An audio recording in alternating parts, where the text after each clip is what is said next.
जय महादेव, जय भोलेनाथ। नमस्कार, मैं साधना पांडे मार्गदर्शन पे आपका स्वागत करती हूँ।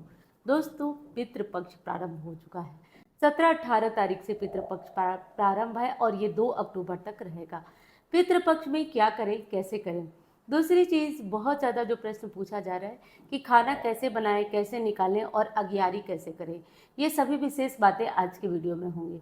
दोस्तों, सबसे पहले तो अगर आप पितरों को प्रसन्न करके रहते हैं तो गारंटी देती हूँ कि आपका विकास कोई दुनिया में रोक नहीं सकता। और ये भी गारंटी देती हूँ आप कि आपके घर में कितना भी बड़ा पितृदोष लगा हो, 2021 या 22 से मैं वीडियो बना रही हूँ, लोग उसको कर भी रहे हैं और उन्हें आराम हो रहा है। कमेंट में भी जाकर आप पढ़िए। आपके घर में विवाह हुआ है, शादी हुआ है, त्रिपिंडी श्राद्ध हुआ है, नहीं हुआ है, आप इन सारे उपायों को कर सकते हैं। उसी उपायों में मैं एक उपाय बताई थी कि खाना बनाना और निकालना। तो कुछ घरों में सुबह और शाम दोनों समय का खाना निकाला जाता है, बनाया जाता है, और कुछ घरों में केवल शाम का। क्योंकि देखिए, दोनों समय का होगा तो थोड़ा सा झंझट हो जाएगा, लेकिन केवल शाम को अगर आप भोजन बनाते हैं और भोजन को निकालते हैं तो ये बहुत उत्तम होगा। जैसे कि देखिए, आपको करना यह है कि आप सुबह सवेरे नहाकर अपना भोजन बनाएं। बनाने के बाद आप जैसे लोग खाते पीते हैं खाने दीजिए, लेकिन शाम को आपको नहाना है या फिर हाथ पैर धोकर साफ शुद्ध हो जाना है और अपने रसोई को, किचन को बहुत अच्छी तरह साफ कर लेना है। दूसरी चीज़ कि पितरों के लिए जो भोजन बनेगा उसमें लहसुन, प्याज इत्यादि नहीं होता है। कुछ लोगों का प्रश्न है कि हमारे जो पूर्वज थे वो तो मांस, मछली, लहसुन, प्याज सब कुछ खाते थे, तो क्या हम उनको निकाल नहीं सकते। तो देखिए, अब जब वो मनुष्य योनि में थे तो उन्होंने सब कुछ खाया। अब उनकी योनि बदल चुकी है, इसलिए आप लहसुन, प्याज और बाकी जो अपवित्र चीज़ें हैं उनका भोग आप उनको नहीं लगा सकते। क्योंकि देवता और देव पितृ सुने हैं ना, वो एक जैसे ही होते हैं। जितनी सफाई आप देवता के कार्यों में करते हैं उतनी ही सफाई आपको पितरों के कार्यों में भी करना होगा। तो ये चीज़ आपको विशेष ध्यान रखना है कि जितनी आप देवता के लिए साफ सफाई करते हैं उतना ही आप पितरों के लिए भी साफ सफाई करें, यही आवश्यक है।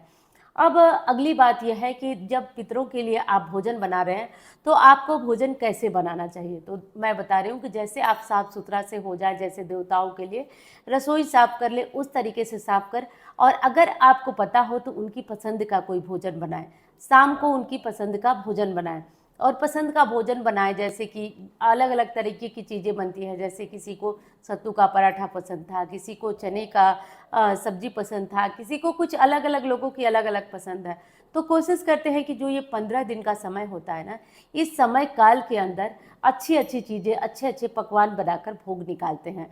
ये बहुत ज़रूरी होता है। ऐसा नहीं कि, और जब भी पीरियड्स वगैरह हो, जैसे कि महिलाएं हैं तो इन 15 दिनों के बीच दिक्कत आ जाएगी, तो आप एक काम कर सकती हैं। जैसे आपको डेट पता हो तो आप उसके पहले ही चूरन भूज कर रख सकते हैं। चूरन मतलब कि थोड़ा सा घी डाल करके सूखा आटा भून दीजिए। यह आप अपने पीरियड से पहले तैयारी कर सकते हैं और भून करके आप एक डिब्बे में करके फ्रिज में रख सकते हैं या बाहर भी रख सकते हैं। और आप अपने बच्चों से बोलिए कि थोड़ा सा दूध और चूरन रख करके डेली शाम के समय जहाँ पे आप पितरों को भोजन रखते हैं वहाँ रख सकते हैं। इससे क्या होगा कि आपका नियम भी नहीं टूटेगा और पीरियड्स में कोई डर भी नहीं होगा कि कैसे क्या होगा। या फिर घर में अन्य सदस्य हैं, खाना बनाने वाली बेटी है, बेटा है, कोई ऐसा है, तो आप हलवा बनवा सकती हैं, खीर बनवा सकती हैं, कोई छोटी चीज़ बना करके भी भोग लगवा सकती हैं। अगली चीज़ थी कि क्या मैगी रख सकते हैं। तो देखिए, मैगी में ना उसके मसाले में लहसुन, प्याज इत्यादि का अंश रहता है, तो मैगी वगैरह न रखें आप लोग। बाकी अपने शुद्ध बनाकर जो भी चीज़ चाहे रख सकते हैं बिना लहसुन प्याज का। तो पीरियड्स को लेकर बहुत ज़्यादा दुविधा थी। और तीसरी बात कि किसी दिन हम कहीं बाहर चले गए, कहीं दिक्कत हो गई, बाहर चले गए, तो फिर उस दिन का खाना कैसे रखा जाएगा। तो देखिए, ये 15 दिन का टाइम है। मैं बार बार आपसे कह रही हूँ कि पितर बहुत नज़दीक होते हैं, तो कोशिश करना है। और हाँ, सबसे मज़े की बात बता दूँ ना कि इनका प्रभाव बहुत शीघ्र रिजल्ट आता है। अगर कोई ये सोचे कि मैं देवताओं की पूजा करने के बाद जो है और उन्हें प्रसन्न कर लूँगा और पितरों के लिए जो है कि ध्यान दिया ना दिया, एक चीज़ आपको गारंटी से बता दूँ, देवताओं के साथ साथ जब तक आपके पितरों की कृपा नहीं रहेगी नहीं बढ़ सकते आगे, नहीं कर सकते कुछ। इसलिए बड़ा अच्छा मौका है। आपका घर परिवार कहीं भी हो, आप कहीं भी रहते हो, कहीं भी किराए के घर में भी ये उपाय किया जा सकता है, ये आप समझ लीजिए। चलिए, मैं तो अपने मुद्दे से भटक गई। मैं थी कि आप कहीं जा रहे हों, कहीं ट्रैवल करना है, आपको जाना है, तो फिर कैसे आप इन दिनों में ये काम करेंगे। देखिए, अगर आपको जाना हो कहीं और आपको पता हो कि आपको जाना है, तो आप सुबह ही खाना बनाकर एक जगह ढक के रख सकते हैं। परिवार का कोई सदस्य है तो आप उन्हें बोल दीजिए कि वो रख दें, या फिर आपको सुबह ही परिवार के साथ निकलना है तो सुबह ही निकाल करके भोजन रख दें। अब दूसरी चीज़ कि कई दिनों के 2, 4, 5 दिनों के लिए जाना है, तब आप क्या करेंगे? तब वही चूरन जो पीरियड में मैंने बताया कि पीरियड्स में आपको करना है, तो वही चूरन भूनकर, चूरन क्या होता है, थोड़ा-सा घी डालकर आटे को भून लिया जाता है और उसमें चीनी मिला दिया जाता है। जब वो आटा ठंडा हो जाए तो चीनी मिलाकर डिब्बे में भरकर रख दीजिए और 2 चम्मच पितरों को भोग लगा दीजिए। और बाकी अगर आप ठीक हैं तो खीर बनाइए, हलवा बनाइए, मीठा और नमक वाला दोनों ही चीज़ें पितरों को भोग लगाने के लिए रखा जाता है। तो इसमें किसी भी तरह की दुविधा नहीं है, दोनों ही चीज़ पितरों को भोग लगाया जा सकता है। अब अगली बात है, पीरियड्स का तो मैंने बता दिया, सफ़र का भी बता दिया। अगियारी कैसे किया जाता है? दोस्तों, बहुत अच्छा होता है अगियारी देना। तो अगर आप रोज़-रोज़ करते हैं, रोज़ अगियारी देते हैं, तो वो विधि भी बता देती हूँ। और अगर आप केवल अमावस्या अगर अगियारी करते हैं तो ये भी बहुत अच्छा होता है। अगियारी देते कैसे हैं पितरों को? जैसा कि ये जानते हैं, देवता और पितर अग्नि के माध्यम से स्वाहा और स्वधा उन्हें भोजन पहुँचाती हैं। तो कैसे? तो आप अपना पूरा खाना बना लीजिए। पूरा खाना बनाने के बाद आप गाय के गोबर का उपला लीजिए, जलाकर उसको अंगारा बना लीजिए गैस पे। उसके बाद सभी भोजन में से निकालकर थोड़ा-थोड़ा उस जो गाय के गोबर का उपला है उस पे थोड़ा-थोड़ा रख दीजिए और हाथ में उंगली में पानी लेकर 3 बार उस भोजन को आचमन कर दीजिए।